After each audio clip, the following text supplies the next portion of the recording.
শ্রেণীর ষষ্ঠ অধ্যায়ের 6.1-এর প্রতিস্থাপন পদ্ধতি। আজ আমরা করব প্রতিস্থাপন পদ্ধতির 2 নম্বর।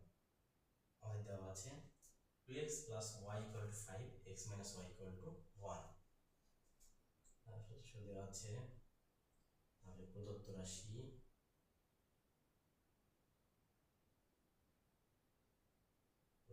দেওয়া আছে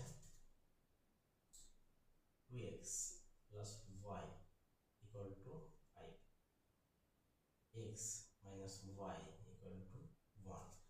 আমরা এটাকে দুইটা সমীকরণ ধরে নেব, 1 2। আমরা দুইটা সমীকরণ ধরে নিয়েছি। আমরা জানতাম যে প্রতিস্থাপন পদ্ধতি মানে হচ্ছে যে কোনো একটা মান একটা রাশিতে স্থাপন করা, অর্থাৎ বসানো, স্থাপন করা বা বসানো। আমরা একটা মান বের করি। আমাদের দেখো এই সমীকরণটা একটু জটিল আছে, এটা একটু সরল আছে। যে সমীকরণটা সরল থাকবে সেই সমীকরণটাকেই আমাদের মান বের করার জন্য প্রাথমিকভাবে বেছে নিতে হবে। সবচেয়ে এই দুটার ভিতরে এটাই বেশি সরল আছে, তো আমরা 2 নং নিতে পারি। লিখতে পারি যে 2 নংকে পক্ষান্তর করে পাই 2 নংকে পক্ষান্তর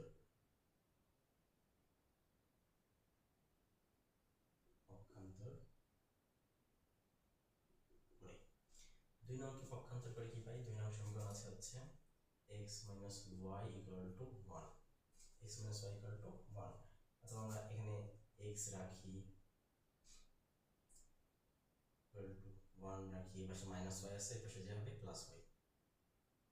ঠিক সাজিয়ে লেখা যায়, আমরা সাজিয়ে লিখতে পারি এভাবে x = y + 1। এটা সিম্পল অঙ্ক করার সুবিধার্থে, আর কিছুই না, না রাখলেও অঙ্ক করা যাবে এভাবে। এবার আমরা যে 3 নং যে সমীকরণটা পেয়েছি, এটাকে যদি আমরা 1 নংয়ে বসাই দিই তাহলে আমরা একটা মান পেয়ে যাব। যেহেতু আমরা 2 নং থেকে একটা মান বের করেছি, অতএব আমরা 1 নংয়ে এই মানটা বসাই দেব। যেহেতু আমরা এটা করে ব্যবহার করেছি, তাই এই নংটা আমরা ব্যবহার করতেছি। অর্থাৎ 1 নংয়ে লিখি যে x = y + 1, 1 নং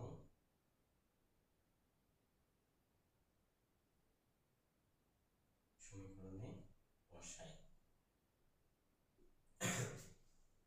আচ্ছা, 1 নং সমীকরণ কি আছে? 2x + y = 5, বা 2 বসালাম। এবার হচ্ছে আমার x এর মান, x এর জায়গায় কি আছে? y + 1 + y = 5। এবার এই 2 এর সাথে x ছিল গুণ সম্পর্কে, যার কারণে আমাদের এই যে 2 এর সঙ্গে x এর মানটাও আছে গুণ সম্পর্কে, তো আমরা একবারে গুণ করে দিই। 2y এর সঙ্গে গুণ হলে হয় 2y, এই প্লাস এই যে এই 2 1 এর সাথে গুণ হলে হয় 2 1 কে 2, এই প্লাস এই যে y বসে যাবে = 5। এখানে কি করেছি? এই 2 এই অঙ্ক পুরোটার সাথে গুণ সম্পর্কে আছে, অর্থাৎ x এর মানের সাথে গুণ সম্পর্কে আছে। 2 y এর সাথে গুণ হলে হয় 2y, এই 2 1 এর সাথে গুণ হলে হয় 2, আর এই প্লাস এই যে। ওকে, আশা করি বুঝতে পারছো। এই 2y এবং একটা y যোগ করলে হয় 3y, বা 3y + 2 = 5, বা 3y থাকলো, সংখ্যা প্রতীকগুলো এক জায়গায় নেব, 5 আছে, এই পাশে +2 আছে, এই পাশে যাবে -2, -2। তাহলে আমরা এখানে 3y রাখলাম, বা 3y, আর আছে 5 এর থেকে 2 গেলে থাকে 3 = 5 থেকে 2 গেলে থাকে হচ্ছে 3। যেহেতু 5 এর আগে প্লাস চিহ্ন আছে তাই +3, বা এখানে 3 এবং y এরা একে অপরের সাথে গুণ সম্পর্কে আছে। অতএব আমি এখানে y রাখলাম, এখানে 3 ছিল, এই 3 গুণ সম্পর্ক আছে, এই পাশে যে হবে ভাগ, 3 ভাগ, এক জাতীয় জিনিস উপর নিচে কাটা যায়। অতএব y = 1। দেখো এখানে আমরা y এর মান পাইছি 1। এবার এই y এর যে মান 1 পাইছি, এটা যদি আমরা 3 নং সমীকরণে বসাই দিই আমাদের অ্যান্সার চলে আসবে। এর যে কোনো সমীকরণে বসালেও অ্যান্সার আসবে, কিন্তু এখানে কত সহজভাবে দেওয়া আছে x equal to y plus one. আসলে y এর মানটা বসালে আমাদের অ্যান্সার পেয়ে যাবো। আমরা 3 নং সমীকরণে বসাই, লিখি y ইকুয়াল টু 1, 3 নং সমীকরণে বসাই। 3 নং সমীকরণ কি আছে, x equal to y plus one equal to y এর মান হচ্ছে 1,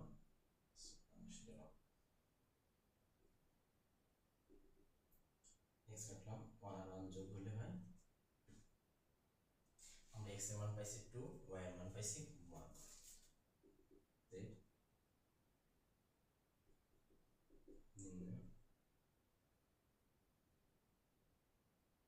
সমাধান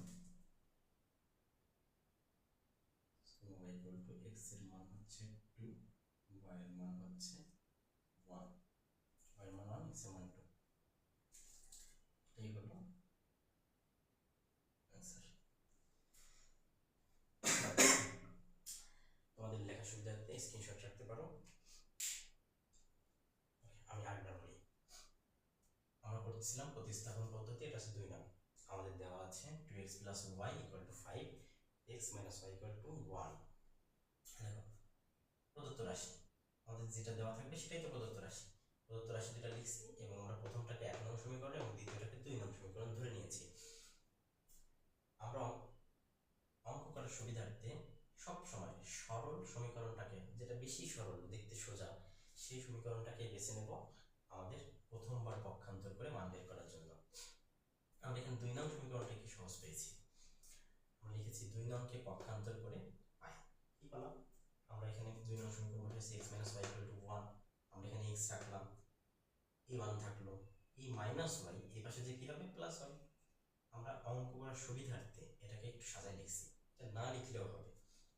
কি লিখছি, x equal to y plus 1, এই y এর আগে প্লাস আছে, 1 এর আগে তো প্লাস আছে, তো এক্ষেত্রে তো সাজায় লেখাই যায়। ওকে, এবার আমরা এখানে যে মানটা পেয়েছি, এই মানটা আমরা 3 নং সমীকরণে যে মানটা পেয়েছি, এই মানটা আমরা যেহেতু 2 নং সমীকরণকে ব্যবহার করে 3 নং পাইছি, তাই 2 নং এ না বসায় আমরা এই 3 নং এর মানটা 1 নং এ বসাচ্ছি। 1 নং সমীকরণ কি আছে আমাদের, 2x plus y equal to 5, আমরা লিখেছি x equal to y plus 1 1 নং সমীকরণে বসাই, তাহলে 2x plus y equal to 5, আমরা এখানে x এর মানটা বসাইছি, এই 2 বসে গেল, x এর জায়গায় বসালাম y প্লাস 1। যেহেতু এখানে দুটো চলক ব্যবহার করা হয়েছে, এই জন্য আমরা একটু ব্র্যাকেট লিখছি প্রথমবার। আচ্ছা, প্লাস y ইকুয়াল টু 5। এবার যেহেতু এই 2 আর x একে অপরের সাথে গুণ সম্পর্কে ছিল, অতএব ওর মানটাও গুণ সম্পর্কে থাকবে, x এর মানও এখানে 2 এর সাথে গুণ সম্পর্কে আছে। 2y এর সঙ্গে গুণ করলে হয় 2y, এই প্লাস এই যে এই 2 1 এর সাথে গুণ হলে হয় দেখে 2 প্লাস এটা বসে গেল ইকুয়াল টু 5। 2y এবং y যোগ করলে হয় 3y plus 2 equal to 5। 3y রাখলাম, আমরা সংখ্যা প্রতীকগুলোকে এক পাশে নিয়ে গেলাম, এই পাশে আমাদের 5 ছিল, এই পাশে মাইনাস প্লাস 2, এই পাশে এসে হয়ে গেছে -2। ওকে, আমাদের 3y বসে গেল, 5 থেকে 2 চলে গেলে থাকে 3। 3y অর্থাৎ 3 এবং y গুণ সম্পর্কে আছে একে অপরের সাথে, এই পাশে যদি গুণ সম্পর্কে থাকে সমান ওই পাশে যে হবে তা ভাগ। এখানে 3 ছিল, এই পাশে y গুণ সম্পর্কে ছিল, এই পাশে এসে ভাগ হয়ে গেছে। উপর নিচে এক জাতীয় জিনিস হলে কাটাকাটি যায়, কাটাকাটি গেলে ভাগের সময় 1 থাকে। এবার y এর জন্য মানটা পেয়েছি, এই মানটা এখানে 3 নং সমীকরণে যদি আমরা বসাই দিই তাহলে সহজে মান পেয়ে যাব। আমরা এখানে 1 এবং 2 দাগেও যদি বসাই তাও আমরা মান পাবো, কিন্তু দেখো 3 নংটাই বেশি সরল অবস্থায় আছে এবং এখানে মান বসালে দ্রুতই বের হয়ে যাবে। আমরা বলে লিখছি যে y ইকুয়াল টু 1 3 নং সমীকরণে বসাই, x equal to y plus 1 হলো আমাদের 3 নং সমীকরণ এবং এখানে আমরা বসাইছি y এর মান 1, বসালে 1 এবং 1 প্লাস 2 হয়, অর্থাৎ x ইকুয়াল টু 2।